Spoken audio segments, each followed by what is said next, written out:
জীবনে একবার ঢোকার তৌফিক দিয়েছিলেন, আলহামদুলিল্লাহ।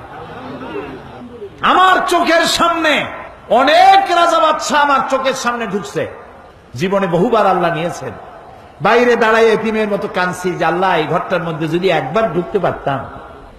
কুয়েত এবং ইরাকে যেবার যুদ্ধ বাঁধল, সেই যুদ্ধের মীমাংসা বৈঠক আহ্বান করলেন বাদশা ফাহাদ। তাতে পৃথিবী থেকে 400 মেহমানদেরকে দাওয়াত দিলেন মীমাংসা বৈঠকে। কেমনে কেমনে আমার মতো একটা ভাঙ্গাছেড়া মানুষও দাওয়াত পাইল। আমি তখন যখন প্লেনে উঠেছি, তখন আমার মনের মধ্যে একটা চিন্তা হলো, সারা জীবন যে আশাটা করতেছিলাম আল্লাহ যদি এইবার এটা পুরো করতেন। আমাদেরকে হোটেলে নিয়ে জায়গা দেওয়া হলো। এশার নামাজের পর একটা ব্রিফ কেস দিল সমস্ত মেহমানদেরকে। ব্রিফ কেসের ভিতরে কাবা শরীফের গেলাপ পাইলাম, আতর পাইলাম, জায়নামাজ পাইলাম, আর পেলাম অনুষ্ঠান সূচি। অনুষ্ঠান সূচিতে লেখা 3 দিনের সমাপনী দিবস, 3 দিন কনফারেন্সের শেষ দিন, ওটা বৃহস্পতিবার দিবাগত রাত। শুক্রবার সকাল 7:30টায় মেহমানদের জন্য কাবা শরীফের দরজা খুলে দেওয়া হবে। আমি তো পড়িয়া আমার চোখে তখন পানি এসে গেছে। বৃহস্পতিবার রাত্রে সকালের অপেক্ষার করিনি, গোসল করে নতুন কাপড় চোপড় পরে সারা রাত তাওয়াফ করেছি, নামাজ পড়েছি, সকালের অপেক্ষা করেছি। ফজরের নামাজের পরই আর্মি এসে ঘিরে ফেলেছে কাবা শরীফ। যারা ভেতরে তাওয়াফ করতেছিল তারা বেরিয়ে গেল।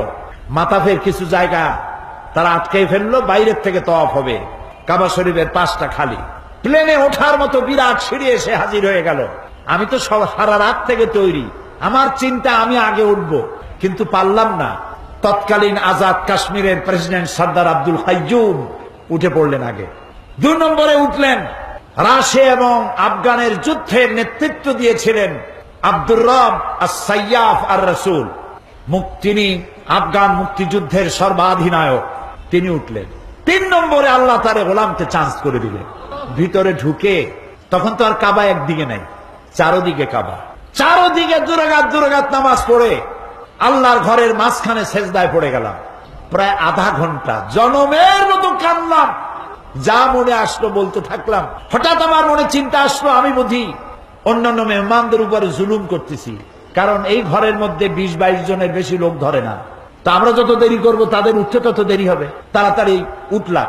আমি দাঁড়িয়ে দেখি আমার পাশে দাঁড়ানো রাজশাহী বিশ্ববিদ্যালয়ের প্রাক্তন ভাইস চ্যান্সেলর মরহুম ডক্টর এম এ বারী। বুড়া মানুষ, সাদা দাড়ি, চোখ দিয়া বদনার নালের মতো পানি পড়ছে, দাড়ি ভিজে ভিজে পড়ছে। আমাকে আঙ্গুল দিয়ে দেখালেন কাবার দরজার দিকে। আমার চোখ গিয়ে পড়লো কাবার দরজার উপরে, যেখানে উনি আঙ্গুল দিয়ে দেখালেন সেখানে লেখা আছে ওয়াকাল রাব্বুকুম উদউনি আস্তাজিব লাকুম। তোমার রব তোমাকে বলছে আমারে ডাকো, আমি ডাকের সাড়া দেব।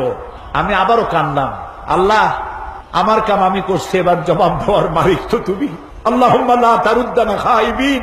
ওর নিচেই দেখি লেখা সূরা কুরাইশ, ফালিয়াবুদু, পুরা সূরা লেখা ফালিয়াবুদু রাব্ব হাযাল বাইত। আমার কাছে মনে হলো যেন আল্লাহ তাআলা কুরাইশদের হাত ধরে বলতেছেন, বেটারা ক্ষুধার সময় যদি খাবার চাও আর ভীতির সময় যদি নিরাপত্তা চাও, ফালিয়াবুদু রাব্ব হাযাল বাইত, এই ঘরের মালিকের ইবাদত কর। কোন ঘর? বাইতুল্লাহ। বন্ধুরা, আমাদের সকলের প্রাণপ্রিয় হুজুর দেলোয়ার হোসেন সাঈদী এখন আর আমাদের মাঝে বেঁচে নেই। তো চলুন আমরা সকলে তার জন্য একটু প্রাণ খুলে দোয়া করি।